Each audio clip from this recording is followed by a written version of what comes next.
Morning all. So, a little bit of news of the day today. We didn't have a news video yesterday because there really wasn't enough to justify having a news video on. So, we're going to take a look at some things going on around the hockey world, mostly the Karjala Cup, which was played in Finland, and the Russians kind of owned it. So, if you have a Russian prospect you're looking for, I may have stats from that tournament on the board right now. First off, the Anaheim Ducks, Jamie Drysdale has signed his entry-level contract. Now, he's going to try for a job with the Ducks right out of the gate. I don't know that he gets there, but he's going to make his best efforts. And of the defensemen who were drafted, he's got the shot. Obviously, Jake Sanderson's playing in the college hockey ranks, so he won't be making his debut in the NHL soon. But Drysdale, he's probably going to go for it. We'll see what happens. So good on him. He gets that entry level contract signed, and we'll see what happens. The Vasily Podkolzin story is fascinating to me. For a guy who hasn't played a game yet in North America, boy, Canuck fans sure are on this wild ride with him. He hasn't come over yet. Don't worry about it. 3 games played at the Karjala Cup in Finland again. 1 goal, 4 assists for Russia. He led the team and the tournament in points. And it's a good start for him. A lot made of him being demoted from the KHL to the MHL and then to the VHL as he goes down tier by tier. But again, I really don't have any concerns. And now he's the best player at this tournament scoring wise, so we're back. And of course, he'll be on the World Junior team next month. We'll get a really good look at him at the World Junior tournament where he's playing on North American ice against some other really good prospects, and we'll see where he is in his play. I can't wait to be reviewing those games and doing them up the same way that I do for NHL games. That's going to be a first on this channel because we know the NHL won't be back by the time that tournament starts and finishes. And if you're a Leaf fan, cheering for these guys, Amirov had 3 goals in 3 games at the tournament as well. So Amirov, good start for him. And then Chinakhov, if you're a Columbus fan, had 2 goals and an assist at that tournament. So some good totals there for a player who's expected to be really good. A player who was drafted in the first round by Toronto was expected to also be pretty darn good. And Columbus, that guy that everybody thought, oh, they're kind of reaching with this pick, aren't they? He had a good tournament. So, again, Kekalainen could end up looking pretty smart with that pick.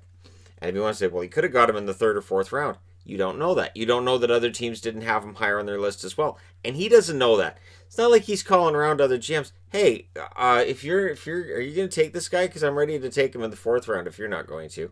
But I'll take him in the 1st if you're going to. Nobody else is going to tell him. So yeah, we'll see. And Askarov, the future goaltender of the Nashville Predators. I'm not saying goalie of the future. Damn it, I just said it. He was 3-0 with a .962 save percentage. So again, it's a tournament that featured teams from Czech, Finland, and Sweden, as well as Russia. And it's just a little 4-team tournament. And so the Russians came out looking like the best of the 4. But we'll see. We'll see how things turn out. But if you are a fan of these prospects, if you're a fan of the teams that these prospects belong to, they had a pretty good time. So, moving along to other NHL news. If you're an Islanders fan, good news. The Belmont Arena will be ready for the 2021-2022 season. With stops and starts to construction, there was, arguably and understandably some concerns about when the arena would be finished. And apparently it's going to be ready for the 2021-2022 season on schedule. It is on schedule. It's going to get completed. And that's good news. That's good news because the 2021-2022 season should be when we're back to 100% regular schedule with the National Hockey League. We'll see. We'll see what happens, right? 2020 just been all over the place. Hopefully 2021 is a little better. Sporiel, if you're a Bruins fan or if you remember the 2015 draft and you went, what? Huh? Who? At the 3 picks the Boston picked in a row. Sporiel's playing well for the Czech League, so he's a dark horse for a top 6 role on the Bruins defense, and I would welcome that. With Chara still in flux as to whether or not he's going to come back, Krug's left. If Sporiel can come in and play a top 6 role, that would honestly help a lot. And I'm not trying to be sarcastic about it. We're going to take a look at the Bruins and where they're standing for next year, and I do have some concerns about their defense. I have some serious concerns about their blue line. So Sporil, if he ends up being that defenseman that they need to play that number 6 or number 5 spot, which is not exactly where they would have envisioned him when they were drafting him in the first round, they would have envisioned him as a top 4 defenseman. But if at least he's playing regularly, that's good news. So, yeah, we'll see. I have fingers crossed for the kid. I hope that does come through. Because, again, he's far enough out from his draft that if he doesn't make it this year, he's kind of running out of opportunities. So we'll see. As for the National Hockey League, we haven't heard anything officially yet, but they are expected to make a statement in the coming week as to what's going to happen.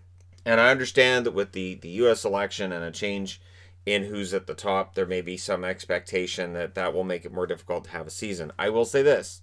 It'd be more difficult for them to have a season where you'd have all teams in all 31 locations and fans in attendance and all that. What this means is that whether they had it in the States or whether they had it in Canada, the regulations are likely to be pretty close to the same. And we've seen baseball existing and football existing. I don't think that they necessarily can't exist in this time, but there's going to be regulations. This means that the modified bubbles that we've talked about are highly likely.